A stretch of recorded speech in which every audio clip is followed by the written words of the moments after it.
حدثنا عبد الله بن يوسف قال: أخبرنا مالك عن هشام بن عروة عن أبيه عن عائشة أم المؤمنين رضي الله عنها أن الحارث بن هشام رضي الله عنه سأل رسول الله صلى الله عليه وسلم فقال: يا رسول الله، كيف يأتيك الوحي؟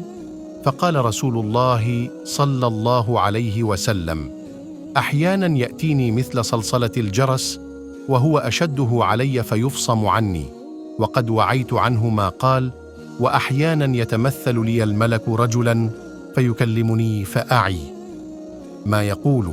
قالت عائشة رضي الله عنها: ولقد رأيته ينزل عليه الوحي في اليوم الشديد البرد فيفصم عنه، وإن جبينه ليتفصد عرقا. Narrated Aisha, the mother of the faithful believers. Al-Harith bin Hisham asked Allah's Apostle, O Allah's Apostle, how is the divine inspiration revealed to you? Allah's Apostle replied, sometimes it is revealed like the ringing of a bell. This form of inspiration is the hardest of all, and then this state passes off after I have grasped what is inspired.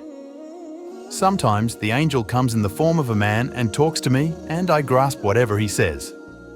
Aisha added, verily, I saw the Prophet being inspired divinely on a very cold day and noticed the sweat dropping from his forehead as the inspiration was over. Sahih Bukhari 2.